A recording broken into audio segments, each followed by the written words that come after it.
ഈ ചർച്ചയിലേക്ക് കടക്കാം. ആദ്യം പ്രൊഫസർ കാർത്തികേയൻ നായർ, എന്തുകൊണ്ടാണ് 74 വർഷവും ഇല്ലാതിരുന്ന ഈ പതാക ഉയർത്തൽ ഇത്തവണ നടത്താം എന്ന് CPM നിശ്ചയിച്ചത്? എന്തുകൊണ്ട് ഇപ്പോൾ മാറ്റം, എന്തുകൊണ്ട് നേരത്തെ ചെയ്തില്ല?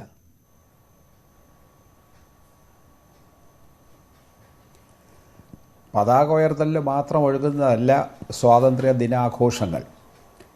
നേരത്തെ ശ്രീ വിജയരാഘവൻ സൂചിപ്പിച്ചുവല്ലോ, സ്വാതന്ത്ര്യം ലഭിച്ച 1947 ഓഗസ്റ്റ് 15 പാർട്ടി ആഫീസിന് മുമ്പിൽ P. കൃഷ്ണപിള്ള പതാക ഉയർത്തിയിരുന്നു. അതിനുശേഷമുള്ള എല്ലാ ഓഗസ്റ്റ് 15-ലും കമ്മ്യൂണിസ്റ്റ് പാർട്ടികൾ, ഇപ്പോൾ CPM മാത്രമല്ല കമ്മ്യൂണിസ്റ്റ് പാർട്ടികൾ ഇത്തരത്തിൽ സ്വാതന്ത്ര്യ ദിനാഘോഷങ്ങൾ നടത്തിയിട്ടുണ്ട്, പ്രഭാഷണങ്ങൾ നടത്തിയിട്ടുണ്ട്, ചർച്ചകൾ സംഘടിപ്പിച്ചിട്ടുണ്ട്, സ്വാതന്ത്ര്യത്തിൻ്റെ ആ സ്വാതന്ത്ര്യ സമര ചരിത്രം ഉൾപ്പെടെയുള്ള കാര്യങ്ങൾ പറഞ്ഞിട്ടുണ്ട്. EMS നമ്പൂതിരിപ്പാട് എഴുതിയൊരു പുസ്തകമുണ്ട്, ഇന്ത്യൻ സ്വാതന്ത്ര്യ സമര ചരിത്രം എന്ന പേരിൽ.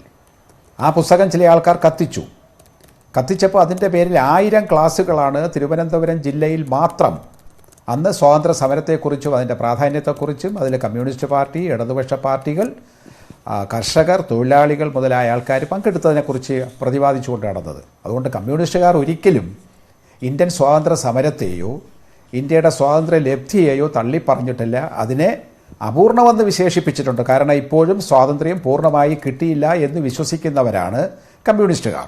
ഇന്ത്യൻ ഭരണഘടനയുടെ പ്രിയാമ്പിളിൽ, ആമുഖത്തിൽ പറയുന്ന നീതി, സ്വാതന്ത്ര്യം, സമത്വം, സാഹോദര്യം എന്നീ കാര്യങ്ങൾ ഇനിയും പൂർണ്ണമായി നേടിയെടുക്കാൻ കഴിഞ്ഞിട്ടില്ല.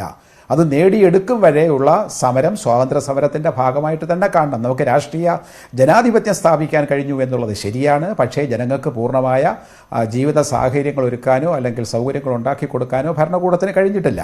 കുറ്റപ്പെടുത്തലല്ല, പല രാജ്യങ്ങൾക്കും അതിന് എത്രയോ വർഷങ്ങളോ ചിലപ്പോൾ പതിറ്റാണ്ടുകൾ തന്നെ വേണ്ടിവരും പൂർണ്ണമായൊരു സ്വാതന്ത്ര്യ ലബ്ധിയിലേക്ക് പോകാനായിട്ട്.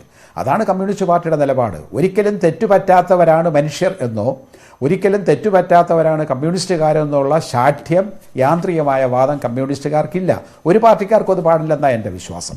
അപ്പോൾ അത് തെറ്റുപറ്റിയാൽ തിരുത്തുക, തെറ്റ് തിരിച്ചറിയുകയും അതിനനുസൃതമായി തിരുത്തലുകൾ വരുത്തുകയുമാണ് വേണ്ടത്. പതാക ഉയർത്തുന്നതിൽ മാത്രമല്ല ഇക്കാര്യം ഒതുങ്ങുന്നത് എന്നാണ് എനിക്ക് പറയാനുള്ളത്. പ്രൊഫസർ കാർത്തികേയൻ നായർ, ഇവിടെ മറ്റ് വിശദാംശങ്ങളിലേക്കും സ്വാതന്ത്ര്യ സമര ചരിത്രത്തിലേക്കും അതിലെ കമ്മ്യൂണിസ്റ്റുകളുടെ പങ്കിലേക്കും ഒക്കെ ഈ ചർച്ച സ്വാഭാവികമായിട്ടും പോകും. പക്ഷേ അതിനു മുമ്പ് ഈ പ്രാഥമികമായ കാര്യം, അതായത് ഇതുവരെ 74 വർഷങ്ങൾ, ആദ്യ വർഷം പതാക ഉയർത്തിയിരുന്നു എന്ന് വിജയരാഘവനും ഇപ്പോൾ താങ്കളും പറഞ്ഞു. പിന്നീടുള്ള വർഷങ്ങൾ, എന്തായാലും നമ്മുടെ ഓർമ്മയിലുള്ള വർഷങ്ങളിലൊന്നും എന്തായാലും ഈ പാർട്ടി ഓഫീസുകളിൽ പതാക ഉയർത്തുന്ന കാര്യം നടന്നിട്ടില്ല. അപ്പോൾ ഇതുവരെ ചെയ്യാതിരുന്നത് പിശകാണ് എന്ന് കമ്മ്യൂണിസ്റ്റ് പാർട്ടി സമ്മതിക്കുകയാണോ? ഇനി അങ്ങോട്ട് ആ പിശകിനെ തിരുത്തുകയാണ് ഞങ്ങൾ ചെയ്തത് എന്ന് പറയുകയാണോ?